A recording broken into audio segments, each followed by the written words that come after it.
और चलिए खबरों में सबसे पहले बात करेंगे कोरोना के बढ़ते कहर की। पिछले 24 घंटों के दौरान तेलंगाना भर में 56,122 अफराद का कोरोना टेस्ट किया गया, जिसमें से 684 अफराद कोरोना से मुतासरा पाए गए।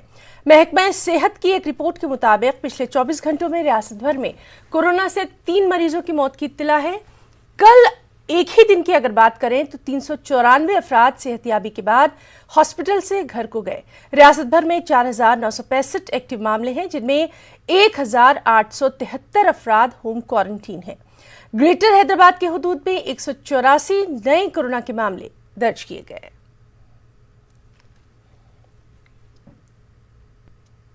निजामाबाद में ट्रैफिक पुलिस ने मास्क के इस्तेमाल पर स्पेशल ड्राइव का इनेकाद किया। इस दौरान कोरोना से बचने के लिए मास्क के इस्तेमाल की आवाम को सख्ती से हिदायत दी गई। ट्रैफिक पुलिस ने शहर के इलाके NTR चौराहे के अलावा दीगर मुकामात पर आवाम को रोक कर मास्क के इस्तेमाल का मशवरा दिया, बसूरत दीगर जुर्माना आयद करने का इंतबाह भी दिया। ट्रैफिक CI ने जानकारी दी कि आइंदा 2-3 दिनों तक शहर में मास्क के इस्तेमाल से मुतालिक शऊर बेदारी मुहिम चलाई जाएगी। इसके बाद बिना मास्क के घरों से बाहर निकलने वाले लोगों पर 1,000 रुपये का जुर्माना भी आयद किया जाएगा। और वहीं जिला आदिलाबाद में भी कोरोना की वबा दिन ब दिन बढ़ती जा रही है। म्युनिसिपल ओहदेदारों ने तमाम अफराद से मास्क इस्तेमाल करने की सख्ती से अपील की है। इसके बावजूद अगर बाजारों पर नजर डालें तो बिना मास्क के घूमने वालों की कमी नहीं। अब ऐसे ही बिना मास्क के घूमने वालों पर 1,000 रुपये का जुर्माना आयद किया जा रहा है। आदिलाबाद म्युनिसिपैलिटी के सैनिटरी इंस्पेक्टर ने बिना मास्क के कारोबार करने वालों और साथ ही साथ खरीदारी करने वालों के खिलाफ भी जुर्माना आयद किया। वाज़ेह है कि जिला आदिलाबाद महाराष्ट्र की सरहद पर वाक़ है। इसी की वजह से इस इलाके में कोरोना के मामलात में लगातार इजाफा देखा जा रहा है।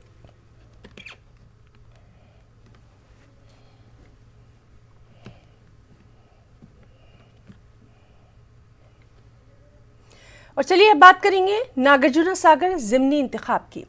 तमाम सियासी जमातों के लिए ये सीट वक़ार का मसला बन गई है। चाहे TRS की बात करें, चाहे कांग्रेस की, चाहे BJP की या फिर तेलुगु देशम की, सभी पार्टियां इस इलाके पर अपनी अपनी जीत के दावे पेश कर रही हैं। कल पर्चा नामजदगी दाखिल करने की आखिरी तारीख थी।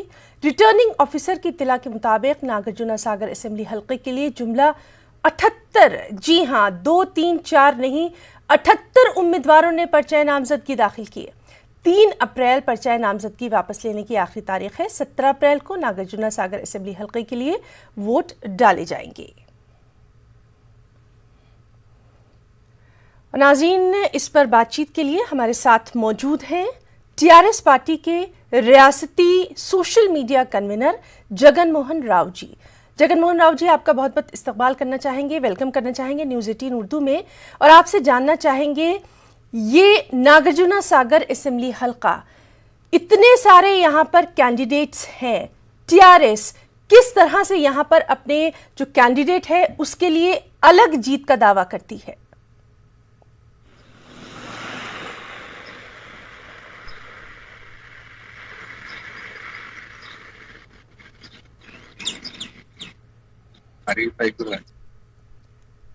जगन मोहन जी, आपको मेरी आवाज आ रही है? आपको मेरी आवाज सुनाई दे रही है? या मिल रही है। जी, आपसे जानना चाहेंगे किस तरह से डिफरेंट होगा TRS कैंडिडेट के लिए यहाँ पर चुनाव लड़ना, इलेक्शन लड़ना? यहाँ से जाना रेड्डी जी नागार्जुन सागर से 7 बार MLA जीते और 30 साल के राजकीय अनुभव है, पर नागार्जुन सागर के जनता को पूरे भरोसे से 7 बार लगातार मौका दिया, पर इतने सालों चुनाव क्षेत्र या वह उनकी जनता को कोई प्रकार की सहूलत या विकास में पूरे विफल हुए। 2014 के बाद मुख्यमंत्री KCR जी ने तेलंगाना को हासिल करने के बाद पूरे सागर के विकास को और पे शुरू करे। जी जी जी, हेलो जी जी, आप बोलिए। 2014 के बाद पूरे क्षेत्र में नागार्जुन सागर के क्षेत्र में इरिगेशन की ओर पे पूरे 60,000 एकड़ को हमारी सरकार नागार्जुन सागर लिफ्ट कैनल से पानी दे रही है। सिर्फ यही नहीं, नेल्लिकल लिफ्ट प्रोजेक्ट निर्माण पर है। निर्माण पूरे होने के बाद तिरमरगिरी सागर मंडल को अतिरिक्त 30,000 एकड़ को इरिगेशन की ओर पे पानी मिलेगी। कुंकुरचेट्टू तंडा लिफ्ट प्रोजेक्ट भी निर्माण पे है और ये निर्माण होने के बाद कुंकुरचेट्टू तंडा प्रोजेक्ट भी निर्माण होने के बाद पेद्दावुरा मंडल और तिरुमल सागर मंडल को भी 7,300 एकड़ को पानी मिलेगा। सिर्फ यही नहीं, इधर माइनॉरिटी गुरुकुल पाठशाला, बीसी गुरुकुल पाठशाला, एसटी गुरुकुल पाठशाला और ये नागार्जुन सागर कॉन्स्टिट्यूएंसी में 7 इलेक्ट्रिसिटी सबस्टेशन निर्माण हो गए हैं। जगन मोहन जी, आपसे ये जानना चाहेंगे लगातार, क्योंकि हम इस इलाके के तमाम जो डिफरेंट पॉलिटिकल पार्टीज हैं उनके लीडरों से बात कर रहे हैं, कांग्रेस का ये कहना है और या जो दूसरी पार्टियां हैं उनका ये कहना है कि यहां पर कोई तरक्की नहीं की गई, यहां पर कोई काम नहीं किए गए। ऐसे में किस तरह से टीआरएस अपनी बात को यहां पर साबित करेगी? पूरे नागार्जुन सागर के इतिहास में पहली बार हमारी सरकार ने 2 म्युनिसिपालिटीज निर्माण किया है, हालिया म्युनिसिपालिटी और नंदीकुंडा म्युनिसिपालिटी। हालिया म्युनिसिपालिटी में डिग्री कॉलेज के निर्माण पर है और नागार्जुन सागर के विकास हमारी ही सरकार ने शुरू किया है। इससे पहले जाना रेड्डी साहब 30 साल राजकीय अनुभव है, लेकिन नागार्जुन सागर में कोई भी विकास शुरू नहीं किया था। 2014 के बाद ही टीआरएस गवर्नमेंट आने के बाद ही इधर का विकास शुरू हुआ है। जब हमारे मुख्यमंत्री श्री केसीआर जी ने नोमुला भगत की कैंडिडेचर डिक्लेयर करने के बाद पूरा टीआरएस पार्टी कैडर एक कट्टा हो करके भगत की जिताने के लिए आगे बढ़ रहे हैं। और नोमुला भगत एक इंजीनियरिंग ग्रेजुएट है और वो लॉ में पोस्ट ग्रेजुएशन किया है और तेलंगाना के हाई कोर्ट में वो लॉ प्रैक्टिस किया है और टीआरएस पार्टी में भी जिम्मेदारी के साथ बहुत एक्टिव काम किया है। जी बिल्कुल ठीक है, बिल्कुल ठीक है। जगन मोहन राव जी, जिस तरह से आप कह रहे हैं कि वो यंगस्टर हैं और आगे भी नौजवानों के लिए वो काम करेंगे, आपसे जानना चाहते हैं इस एरिया के यंगस्टर्स के लिए, नौजवानों के लिए क्या कुछ प्लानिंग? ये बहुत अच्छा नेता है और हमारी सरकार टीआरएस सरकार काम बहुत अच्छे रही है और आने वाले चुनाव में हमारी पार्टी बहुत अच्छा मेजॉरिटी से इधर जीतने वाली है। और इधर का यंगस्टर्स के लिए ऑलरेडी ये बीसी वेलफेयर पाठशाला और माइनॉरिटी वेलफेयर पाठशाला और पूरा डिग्री कॉलेज भी निर्माण पे है और आगे भी जीतने के बाद भी पूरा एम्प्लॉयमेंट अपॉर्चुनिटीज इधर मिलने के लिए पूरा कोशिश करता है वो।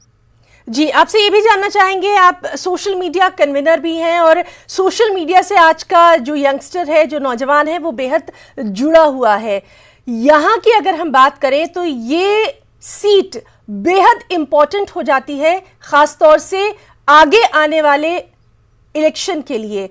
तो किस तरह से यहाँ के जो दूसरे विमेन जो हैं, जो खवातीन हैं, उनके लिए क्या कुछ किया जाएगा?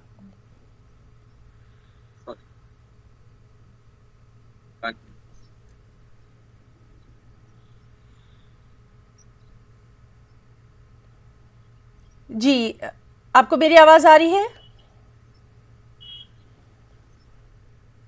तो नाज़रीन, हम बात कर रहे थे टीआरएस पार्टी के रियासती social media convener Jagan Mohan Rao ji से और उनका हम बहुत बहुत शुक्रिया अदा करना चाहेंगे तमाम तर बातचीत के लिए। लगातार इस बेहद अहम सीट पर हमारी नज़र बनी हुई है और जिस तरह से अभी जगन मोहन राव जी कह रहे थे कि उनकी पार्टी के पास भी एक विजन है, बहुत सारे यहाँ के लिए प्लान्स हैं जिस पर आगे अमल किया जाएगा। तो लगातार इस अहम सीट से मुताल्लिक तमाम तर अपडेट हम आपको देते रहेंगे।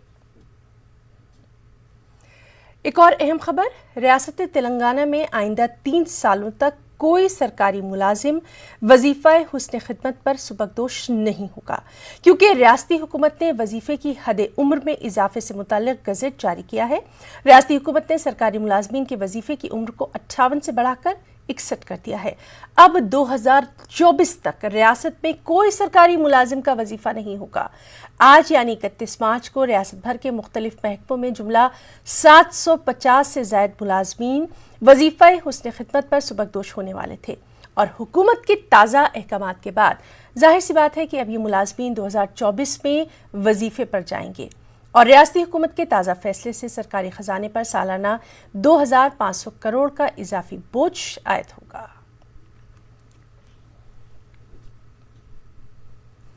बरवक्त बीज, बिजली, फसलों के लिए कर्ज, पानी की सहूलत, फसलों की वाजिबी कीमत अदा की जाएगी तो कर्जों की माफ़ी, मुफ्त में बिजली की सप्लाई की ज़रूरत नहीं पड़ेगी। नायब सदर जमहूरिया एम वेंकैया नायडू ने अपने दौरे हैदराबाद के मौके पर ये तमाम बातें कहीं। हैदराबाद के बेगमपेट इलाके में centre for economic and social studies में रिटायर्ड IAS ऑफिसर की जानिब से तहरीर करदा किताब की रस्म इजराई अमल में आई गई। रिटायर्ड IAS ऑफिसर मोहन कांदा ने भारत में ज़राअत नामी किताब तहरीर की है।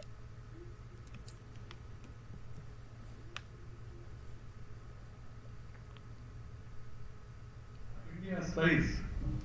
You cannot depend on imported food security.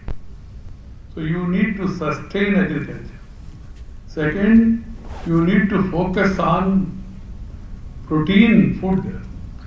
Not only the normal food but protein food. That is the need of the hour. People started realizing that aspect also. And then modernizing agriculture, sustaining agriculture, making the life of the rural people more comfortable. The governments have done so many things. Irrigation has been improved, electricity comparatively has been improved, even Patadar passbooks have been given mostly. Innovative initiatives like soil health card are also provided. Credit have vastly improved, but in spite of government making provision, still the farmers has to depend on the money lenders. And because timely, affordable credit is very much required. For that, long-term policy changes are the need of the hour. This book will help in that direction. अपने आप को वज़ीर आला के दफ्तर का मुलाजिम जाहिर करते हुए आवाम को ठगने वाले सुधाकर नामी एक शख्स को पुलिस ने हिरासत में ले लिया। नॉर्थ जोन पुलिस ने सुधाकर की मदद करने वाले उसके 2 साथियों को भी हिरासत में लिया। City police commissioner Anjani Kumar ने मुलजिम को मीडिया के रूबरू पेश किया। मुलजिम के कब्जे से पुलिस ने 1,03,000 रुपये नकद रकम के अलावा 1 करोड़ रुपये मकान के डॉक्यूमेंट्स, फॉर्चूनर कार, नकली ID कार्ड, रबर की स्टैम्प्स को भी जब्त किया। पुलिस कमिश्नर अंजनी कुमार ने इस मौके पर कहा कि सुधाकर ने अब तक 80 से ज्यादा लोगों को धोखा दिया है।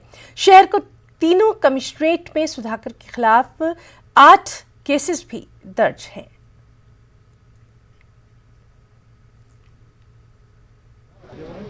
ఈ సుధాకర్ సీఎం ఆఫీస్లో పనిచేస్తున్నాము ఇది కూడా పోస్ట్ చేశారు. అండ్ ఈ సందర్భంలో fake I card, fake documents కూడా మ్యానుఫ్యాక్చర్ చేశారు. ఇదే విధంగా ఒక ఫార్చ్యూనర్ కార్లో విత్ 2 సఫారీలో పర్సన్ అంటే గన్మెన్ లాగే ఒక ఇంప్రెషన్ క్రియేట్ చేసి ఒక టాయ్ పిస్టల్ కూడా యూజ్ చేశారు. ప్రిటెండింగ్ దట్ గవర్నమెంట్ ద్వారా ఇష్యూ అయింది ఇది వెపన్. పర్పస్ అంటే ఒక ఫాల్స్ ఇంప్రెషన్ క్రియేట్ చేయాలి. ఈ ఎంటైర్ క్రిమినల్ యాక్టివిటీస్లో మన టాస్క్ ఫోర్స్ ఇన్ఫర్మేషన్ ప్రకారం ఇప్పటివరకు 80 to 100 ఇన్నోసెంట్ పర్సన్స్కి చీటింగ్ జరిగింది. ఇదిలో కొంతమందికి డబల్ బెడ్రూమ్ హౌసెస్ గురించి కూడా లాలచ్ ఇచ్చారు. తర్వాత allotment of government land, police job కోసం కూడా చీట్ చేశారు. And also arranging of gold at cheap rate. Total to the tune of 3 crore rupees ఇప్పటివరకు మన నోటీస్లో వచ్చింది. और अब खेलों की दुनिया से अच्छी खबर। तमिलनाडु में मुनक़िदा चौथे कौमी फिस्ट बॉल मुकाबलों में तेलंगाना को पहला मुकाम हासिल हुआ। रियासती वज़ीर पंचायत राज ई दयाकर राव ने कौमी सतह पर शानदार मुजाहरा करने वाली टीम के खिलाड़ियों से मुलाकात की और मुस्तक़बिल में मज़ीद कौमी और बैनुल-अक़वामी सतह पर कामयाबियों की उम्मीद जाहिर की। फिस्ट बॉल टीम में पालाकिर्ती असेंबली हल्के के चेन्नूर देहात के 4 खिलाड़ी हैं। इसी तरह महबूबाबाद ज़िले से 3 और हैदराबाद से 3 खिलाड़ी शामिल हैं।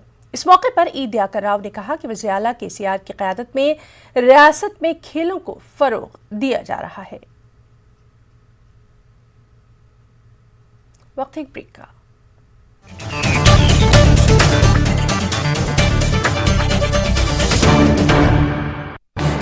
इस न्यूज हेडलाइंस के प्रायोजक